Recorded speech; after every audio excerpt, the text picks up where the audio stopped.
Hi, I'm Carrie. Welcome back to my channel. Today I'm going to compare two decks because they have a very similar vibe to them.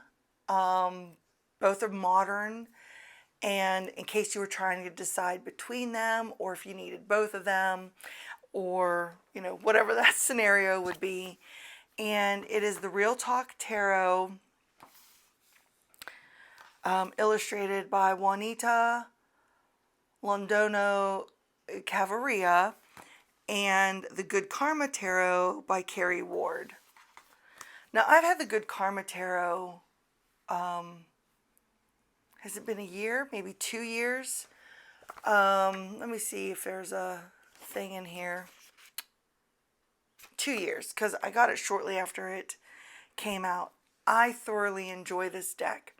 I like the modern take on it, and I like the vibrancy of the colors. But I saw this being used on a channel, and I like the look of it also, so I went ahead and I picked it up. Now this one I've been working with for a couple years, bonded to it, does well in all kind of readings, not just like younger client readings. I've used it for myself and for a multitude of different things. This one I've had it about a month and used it in client readings in the month of July. I like the messages and the vibe that I got from it during the reading. So I'm just going to go through the cards here. There's a couple in this deck that I'm just like, I'm not real fond of. I mean, if we go back here to the Fool is one of them. I prefer this Fool over this one, hands down. I prefer this High Priestess over this one. So there's certain ones that I don't get. Like, I don't get this Emperor. Every time I look at this Emperor, I think of Burger King. So I don't get what this whole Emperor vibe is. I really like this one.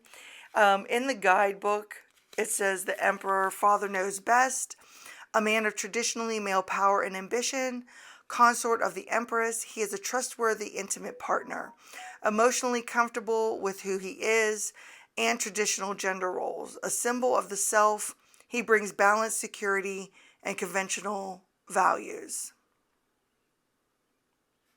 Yeah, so what does that have to do with eating a cheeseburger and fries? I don't like that Emperor card at all.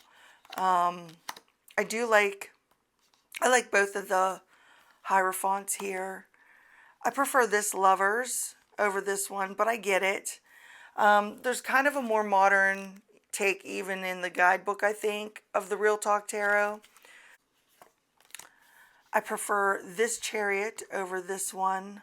I like this Strength card. I mean, this one's nice too.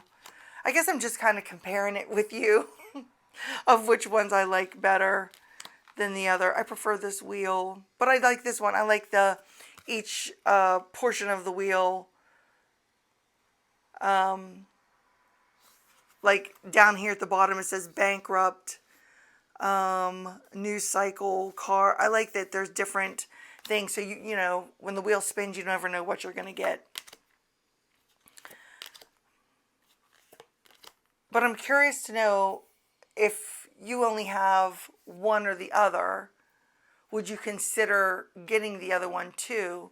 Or do you feel that it's just too repetitive with its modern nature? Because this one I think is way more in the modern realm than this one that still has those traditional hints to what a classic Rider Waite deck would have. You know, like this actually depicts the tower, where this is just like a Jenga game.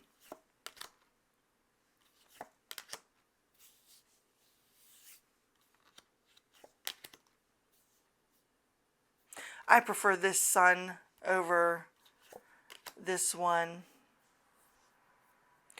I don't like any Judgment cards in any deck. I think it's just because I have this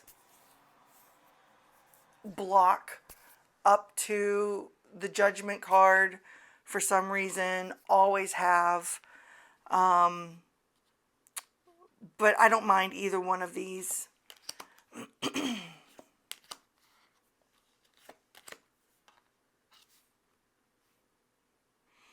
This doesn't show. This one doesn't show the typical juggling act like over here, but you know, you could see where he has a bunch of window tabs open, and he's trying to work out his schedule, or they are trying to work out their schedule. I like both of these Three of Pentacles.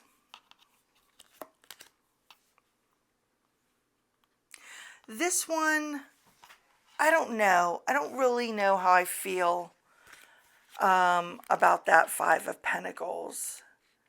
It says, not all is lost. And then it says financial loss, losing a job or relationship, emotional hardship, but you find support from others in a similar position. Consider new options for a fresh approach, and so on and so on. Okay, so I get that, you know, she's looking here at all her dead flowers, but she's got this fresh new plant and is going to go on and start anew with that one. But this wasn't one that really resonated really well with me as far as images go.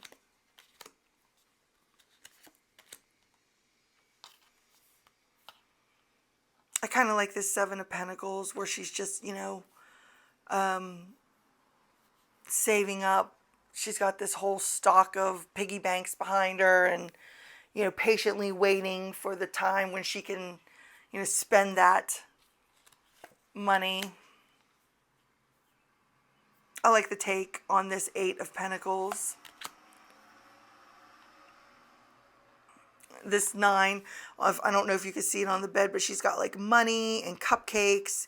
She's been on a shopping spree. She's got her bottle of wine or champagne. And I really like this Ten of Pentacles because it shows the legacy aspect of the whole thing. I mean, I know there's a generational aspect in this one also, with the different generations here, but I don't know, I just like that one with all the pictures on the wall. I am going to say I am not fond of any of the court cards in the Real Talk Tarot. They don't do much for me. I don't know. I'm really not loving any of them. Like this, I don't know. I don't like that whole King of Pentacles. Like, I don't know whether you're in a webinar type situation or taking a class from him. I guess something along learning from him, maybe. I don't know. They fall flat for me.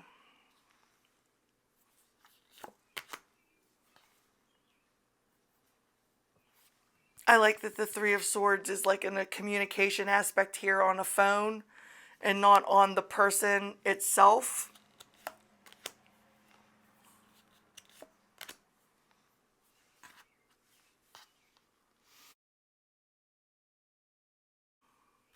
I like this Six of Swords.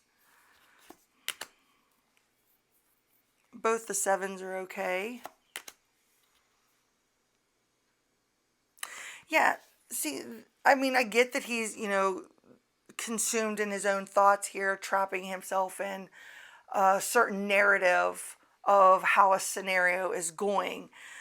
But he's being handed, so he's in a classroom, obviously, and he's being handed this letter.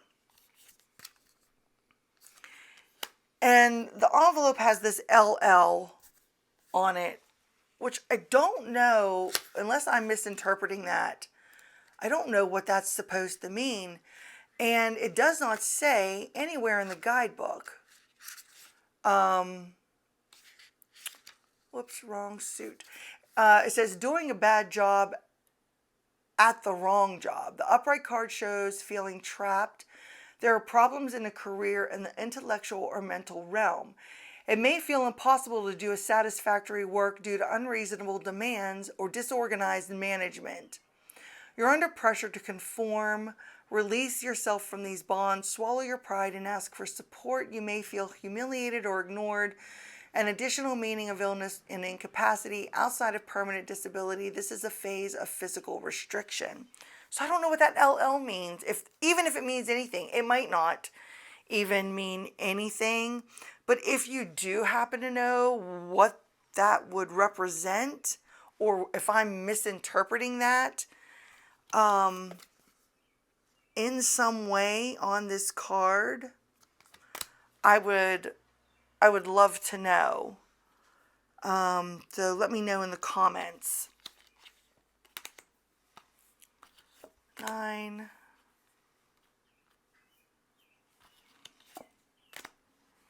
All those swords like piercing that tablet screen or whatever device that is.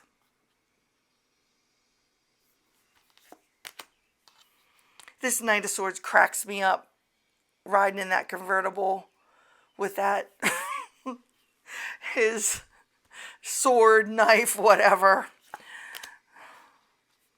Yeah, these just, I don't know. Like I said, the courts are just blah.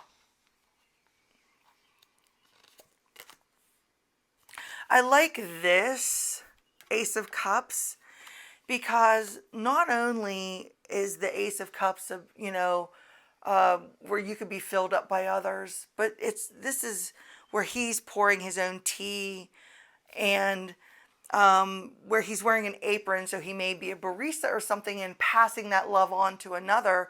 But you could also see this as some self-love for yourself and filling your own cup up first, that kind of thing. So I really do like that imagery. And here the two ones in color have the hearts above their head, and they're both on their phones making that connection.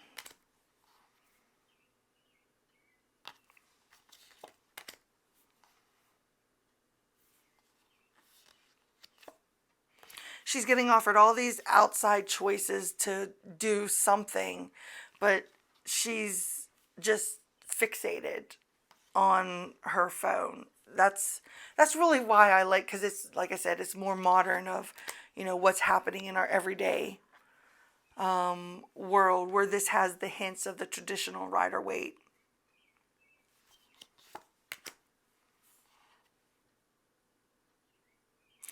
I don't get this Six of Cups with the plant. Let's see what this says in here. So, seeds of the past blossom in the present. Okay, yeah, I kind of get that. The past returns to help the present, as reminiscing with old acquaintances seeds new ideas. You will find balance in relationships and enjoy a period of peace and harmony, and so on. I don't know, I don't like that plant imagery for the Six of Cups. A representation. I like that one.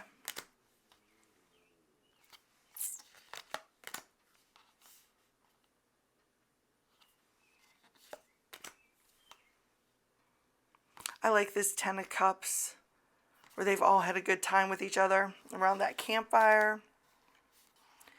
And then our quartz. I do like this Queen of Cups image. And I do like this King of Cups, balanced emotions. If you look at the water, there's not even like a ripple. It's just straight lines, all nice and smooth. And finally, onto our wands. I like the representation in both of these cards. Not so keen on this Three of Wands, but let's see here. It says, living your best life. One of the tarot's good fortune cards, successful enterprise and thriving projects and relationships, weddings, and a new important relationship. Expect an intense period of activity. Also an imminent trip away and your plans realized. I don't know. This is just kind of for me. I mean, I like the ships that are in there to represent, which this one doesn't have the ship, but 4. I like this 5 of Wands depiction where she's overwhelmed with everyone's opinions.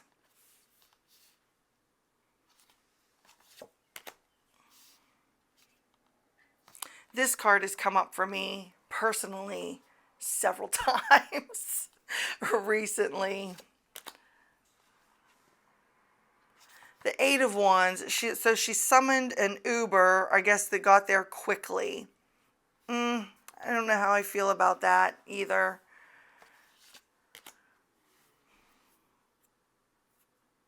So this 9 of Wands, where they're creating their online profile, I thought was kind of interesting. It says, hard work pays off. The upright position shows you in a very strong position. You have fought arduously, particularly in work. Use your energy wisely. This influence will pass. Balance between being defended and being defensive. You are fearful that your work will be stolen or are unwilling to hand an assignment for fear of rejection or criticism in the public eye. Let go and garner appreciation and support. So just from reading like the guidebook entries from this Real Talk Tarot, you can see that it really relates to like kind of present day issues in some of the write-ups. Where the, let's go to the 9 of Wands since I just read that. In the Good Karma Tarot, it gives you this like, don't give up now. This is not as bad as you think. Conquer the obstacle. Everything will get better. Then she describes the 9 of Wands is like a shoulder massage from the universe, a pep talk. Then she talks about what the traditional 9 of Wands looks like. And then down here, she gives a good karma tip. We don't grow when things are easy. We grow when we overcome obstacles. I like this guidebook. I think it's very well written, and I like her insight into what the take on the cards. But I also like this guidebook too, that gives you that more modern take on some of the interpretations or of the cards. And it could even be in a more predictive style depending on how you read the guidebook. So that is the comparison of these two decks. I think I forgot to mention in the beginning about the cardstock and stuff. Both of them feel equal as far as like thin, not thin, that kind of thing. I don't think they're that thin. I think some of Llewellyn's cardstocks are thinner than these. This one has a little bit of a gloss to it. This one I don't feel, just a very slight gloss to it. Both of these are mass market, in case I forgot to mention that in the beginning. And I picked both of mine up off of Amazon. This one was $25, I think.